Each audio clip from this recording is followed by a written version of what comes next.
Okay, it's going to be a review of the WWF In Your House. It's Time pay-per-view. This is the December 1996 pay-per-view, the last show of 1996. We got Bret Hart and Sid in the main event, following up the classic, one of the best, if not the best, Survivor Series of all time in Survivor Series 96.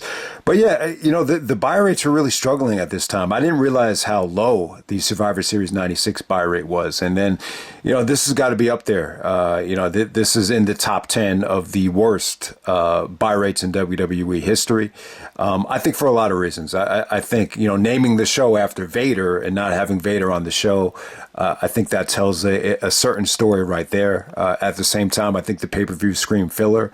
There was a lot of stars on the pre-show and on the dark matches like The Rock, Stone Cold, and Shawn Michaels that weren't on the actual pay-per-view. And I don't know. I mean, the buy rate really doesn't, help Bret's legacy in terms of him being a draw. I mean, you've heard it time and time again at this time that Shawn wasn't quite the draw that Bret was. But, when you look at some of these buy rates, I just remember my brother, like he was never excited about a pay-per-view in 1996 if Shawn Michaels wasn't in the main event. I don't remember anything about this show being hyped up at all. In December of 96. I clearly remember him passing up on Buried Alive, which didn't have Shawn on it. I just remember the Shawn Michaels main events. He either ordered them or, he would, talk about actually going to a party down the street to watch them. I don't remember that happening when Shawn was, on commentary or not being involved with the show. So, when you look at some of the worst buy rates of 96, it's not a coincidence. It's the ones that didn't have Shawn on them. But at the same time, I just think people just didn't know what to think of this main event. I think it was a little bit too soon for Bret to win the belt back. Bret was starting to act like a crybaby, act like a heel. So more than anything, this show really did a good job of, promoting and setting up Bret Hart and Shawn Michaels for WrestleMania. It almost felt like it was going to be a heel versus heel match, the way this show came off. But we're going to go all the way back to December 15th, 1996. This is from West Palm Beach, Florida. The West Palm Beach Auditorium. There's actually a lake or like a river, whatever the hell it is. There's a body of water outside of the arena, which actually comes into play during Undertaker's match with Terry Gordy right before the main event. We have an attendance sold out, 5,708 in a very small and old arena here. The tagline is Sharpshooter versus Powerbomb. The pay-per-view buy rate is actually 90,000 buys, which would make it, one of the worst, if not, the worst, buy rate in WWE history. I think it did a 0.35 buy rate. I think there's been other shows that have gotten 0.33. So there have been some shows. I think it might have been Bret and Davey at the In Your House in the previous December. I think that even did worse. I think that did 80,000 buys. And, originally my plan was to review both of the December pay-per-views, 95 and 96 in the one video. But, the month is on. We're almost over with December. We're at December 18th. So I figured we just focus on, ending 1996 with the bang. So let's get right down to it. Overall, I would say not a great show. Pretty much a skippable show. I was pleasantly surprised with Sid and Bret, though. I mean, obviously it wasn't as, entertaining, and it didn't have the red hot atmosphere that Shawn and Sid had from Survivor Series, which, I still say today, if you haven't seen that match yet, it's one of the top 10 best atmospheres in WWE history. It's almost like Shawn Michaels got the John Cena, one night stand treatment or WrestleMania 22 treatment, or whatever you want to say. So Rock is actually on the pre-show, taking on Salvatore Sincere with Jim Cornette. I will agree. I listened to Conrad's, podcast with Bruce. It would have been really cool to see The Rock go at it with Jim Cornette on the mic when Rock was in his prime. I don't know if you ever gotten like a one-on-one Rock and Jim Cornette confrontation, but that would have been really cool. I don't remember Salvatore Sincere. I would assume that he's an Italian friend of Russo. That might explain why Russo wrote the vignettes for Salvatore Sincere. Sal is pretty much an Italian name. My best friend's name is Sal. I used to have an Uncle Sal that was Italian, so it definitely makes sense if Russo was involved in the creative there. But you don't get to see The Rock on the pay-per-view to follow up his debut at Survivor Series, which kind of sucked. But, this is only, 1 hour and 48 minutes, a very, very short pay-per-view. And next up, we have Flash Funk taking on Leif Cassidy. So this is better known as Too Cold Scorpio taking on Al Snow. The match really wasn't that good. I mean, from an athletic standpoint and from an entertainment standpoint, it was pretty fun. Flash Funk comes out there with the dancers and the Tommy Boy music. Vince is actually dancing with them. He's trying to get JR to dance, but JR is, JR at the time, and maybe this is where the divide started between JR and Vince. I think JR was always, more serious about the in-ring work. And JR said it time and time again, he's more steak than sizzle. So maybe that's where some of the divide started, with Vince firing him multiple times and then bringing him back because no one could really fill his shoes. But I don't know, man. Leif Cassidy as Al Snow here. I just think he looked lost. I couldn't tell if he was a rocker. This is right before he went back to ECW and started doing the head stuff. But in terms of action, in terms of spots, I think they tried. This is an example of just a lot of spots without them, just meaning a lot. But, Flash Funk was fun. He's a hell of an athlete. I thought he, at the time, the 450 splash, which they called the shooting star press, at the time, that was a pretty fun ending. But, I'm not going to go into it, but it just kind of had me thinking, that whole Tommy Boy Records thing. This is where, Vince was actually paying ECW or paying Tommy Boy. And that's where the, the funding of ECW really, came into play. I don't remember the whole story of it, but, the whole thing just has me thinking back to, a lot of ways, rap music and the music industry is a lot like wrestling, and especially in terms when you're talking about this record deal and Tommy Boy Records. And it never dawned on me as a kid, like you had to create, a massive hit single, if you were signed to Tommy Boy Records. They've had great rappers, in the past that they kind of, put to the side because they just felt like they couldn't deliver, that pop hit.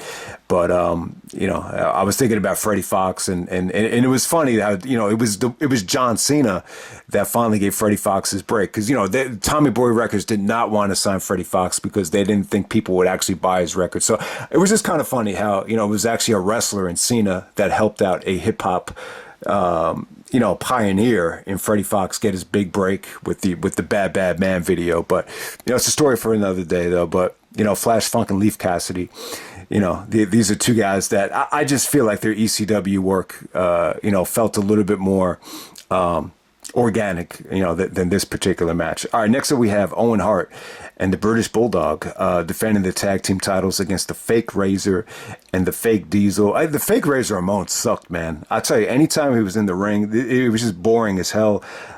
Kane looked good though.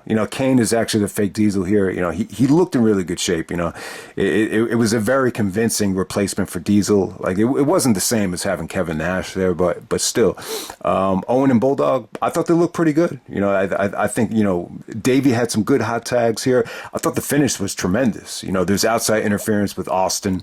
I guess Austin is feuding with Owen and Davey at this time. I think originally maybe Brian Pillman, if he wasn't so injured, they were probably building to a tag match with Austin and Pillman.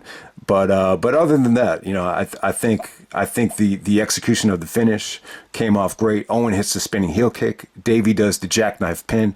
The finish actually saved the match. It elevated the match because there was a lot of different times where the match really fell off the tracks because of the Fake Razor Ramon. But it was solid for what it was. I mean, anytime Owen and Davey are in a tag team match, it always boosts the level of the show for me. So.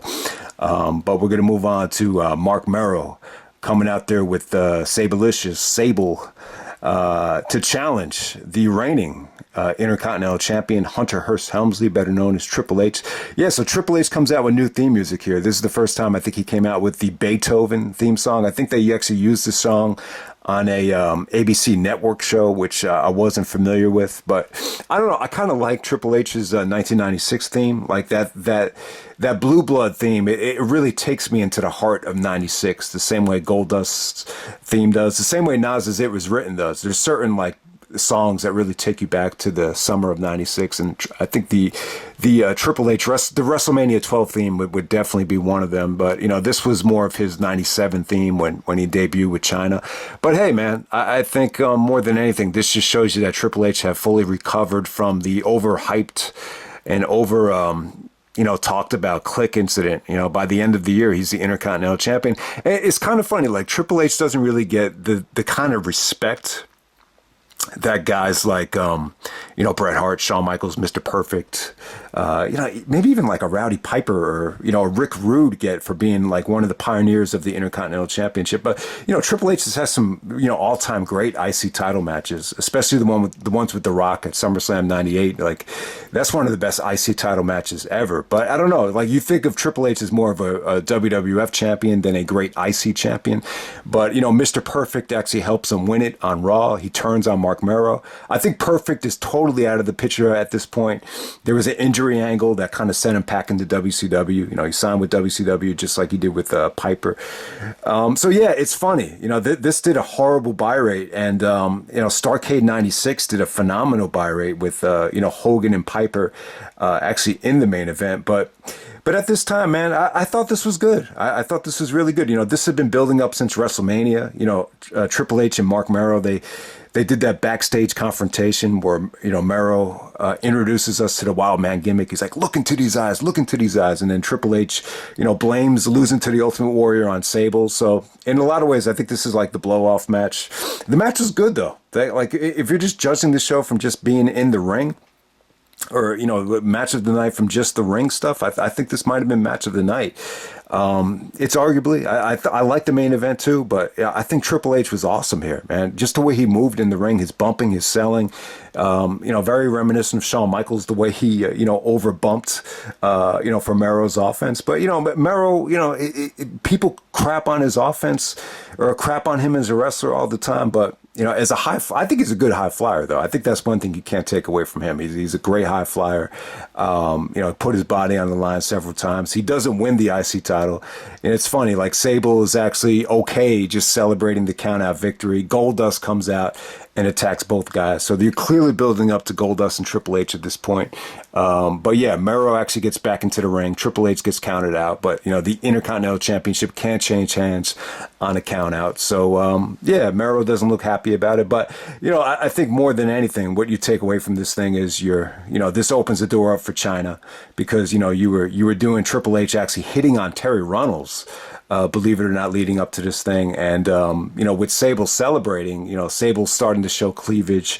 She's starting to, really change her look. And she's just about to explode, like when you get to the Slammy Awards of '97, where she really kind of steals the spotlight, away from Sonny. So I think more than anything, it's just, you could just really see, progression and elevation with the women, and Triple H in this particular match as well. All right, next up we have Undertaker taking on the Executioner with Paul Bearer. Armageddon rules match. It's funny because Armageddon is traditionally supposed to be the December pay-per-view.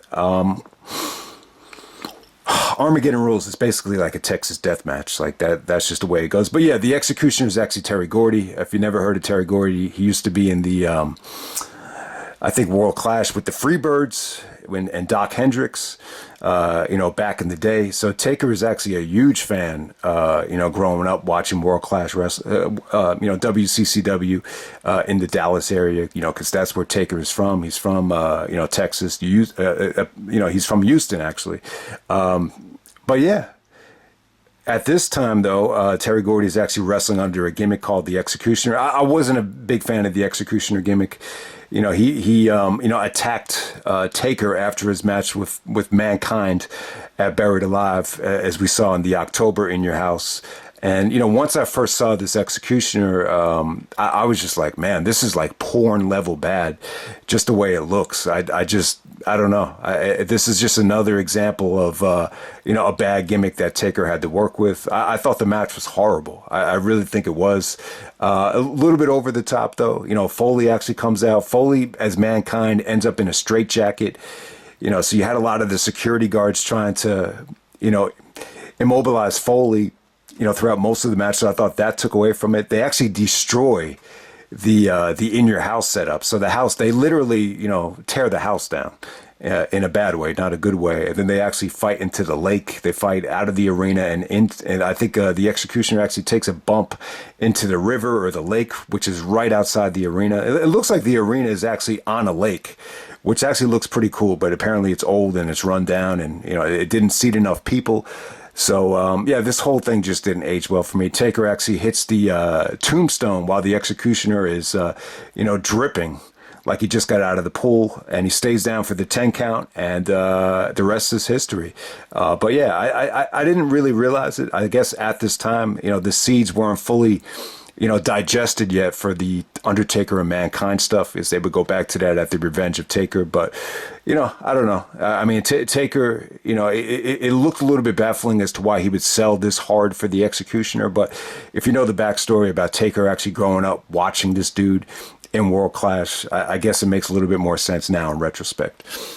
And then the main event, we got Pscycho Sid taking on Bret Hart for the WWF title.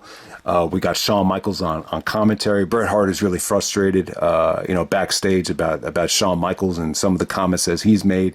A lot of the stuff was about Playgirl. Like a lot of the heat, really started over Bret's comments about the Playgirl magazine. So Shawn doing commentary, comes out with the beard. It almost feels like the Generation X version of Shawn Michaels, where he just doesn't give a shit anymore. He wants to be himself. It almost feels like he's moving away from the boyhood dream version of Shawn Michaels. And there has definitely been certain instances where after a guy loses a championship, you could see the weight, physically and literally just lifted off their shoulder.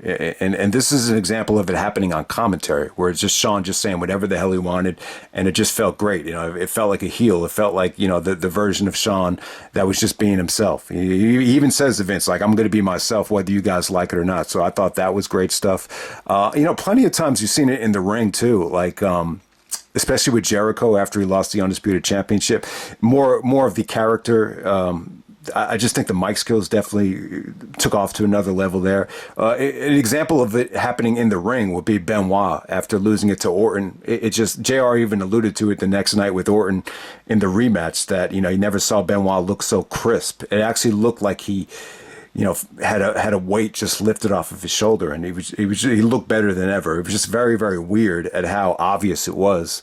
You probably need to be a diehard smart Mark to even notice it, but sometimes you can notice, like after the championship is, you don't have the burden of it.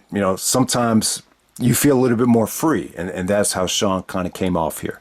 The bottom line is Bret wrestled a very methodical, heel-driven match, controlling the tempo. I thought Shawn's commentary was good in terms of the actual work, in the ring, talking about how Bret doesn't really do anything fancy, but, Vince was actually saying he's the excellence of execution. So his offense feels a little bit repetitive, but at the same time, it's so well executed that it works. Shawn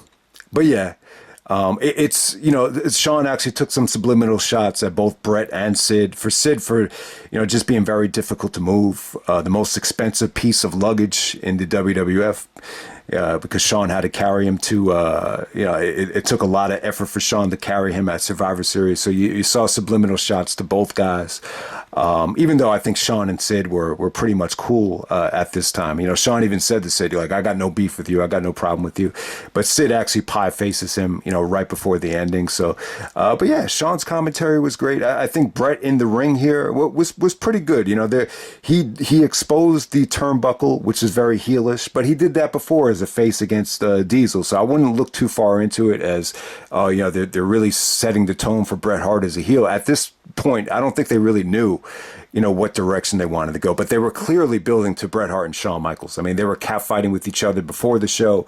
They catfighted with each other after the show. So that felt like, to me, was clearly the direction, but still, like, you still had Austin, take apart Bret's knee, out of nowhere here, like a shark smelling blood. So you still had Austin involved. There was a pretty good choke slam from Sid where Bret kicked out of. The fans actually popped for that. Yeah, I thought it was pretty damn good. You know, Bret wasn't able to lock on the sharpshooter as they promoted sharpshooter versus powerbomb. But at the same time, I thought the finish here was well executed.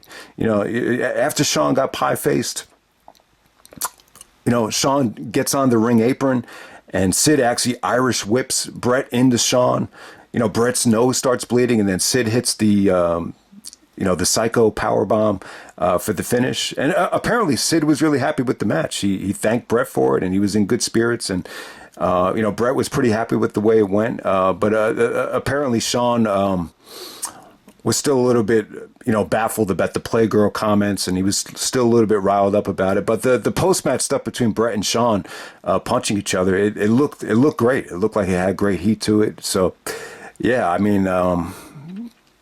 Yeah, it just seemed to me at the time there was still a little bit uncertainty about exactly what direction to go into, because you still have that wild card in Stone Cold Steve Austin, attacking Bret Hart. But it is what it is, man. This clearly wasn't the environment that Sid and Shawn Michaels was, which it's a classic environment, but it was still good stuff. I think Bret carried Sid to a good match.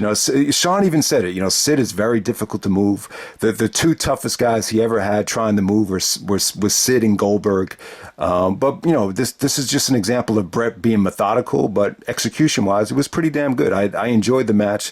Does it have a overwhelming reaction? There were certain times where the fans started cheering for Sid. The reaction for Bret wasn't exactly overwhelming. So I don't know. And the title of the show is weird too. It's Time. This kind of makes me believe that, Vader was due to get, this spot, possibly, it was supposed to be Vader versus Bret Hart. But, luckily for Bret, he didn't have to work with Vader. Apparently, Bret and Shawn just didn't like working for Vader. It seems like it was for different reasons. But I think, both of them found Vader to be very, very stiff. It's a very non-WWE style. I think that has something to do with it. There's rumors that, Vader was supposed to wrestle Shawn in a trilogy. So it would make sense that, you do Vader and Bret here, Vader actually replacing Sid. But yeah, Sid got hot at the right time. So, he found himself champion here, and it came off great. I think Sid was in great shape here. He still had a lot of juice to him, and it was a pretty solid finish. At least you didn't exactly get a clean finish, but at least you got a finish. I was under the impression that this ended up being a DQ or a countout or some bullshit like that. So the ending was actually better than I thought it was. So that's In Your House, It's Time, December 1996. You also have Shawn wrestling Mankind in the dark match main event. You have Austin taking on Goldust as a dark match. I don't know if those matches ever made the VHS version of it, but Sid and Bret have the first match of their trilogy. It's not a great trilogy, but Sid actually ended up taking the title from Bret after the February Final Four pay-per-view, and they had a cage match right before WrestleMania 13. I would say these were solid matches. This is an example of a solid but not spectacular trilogy. I would definitely agree though. I think Shawn, certain guys just click better with other guys, and I would definitely agree that Shawn clicked better with Sid than Bret did. But you can make the argument that Bret clicked better with Diesel than Shawn did. So it's totally depends on your taste, but I'll end it right there. That's the In Your House, It's Time, and I'm out.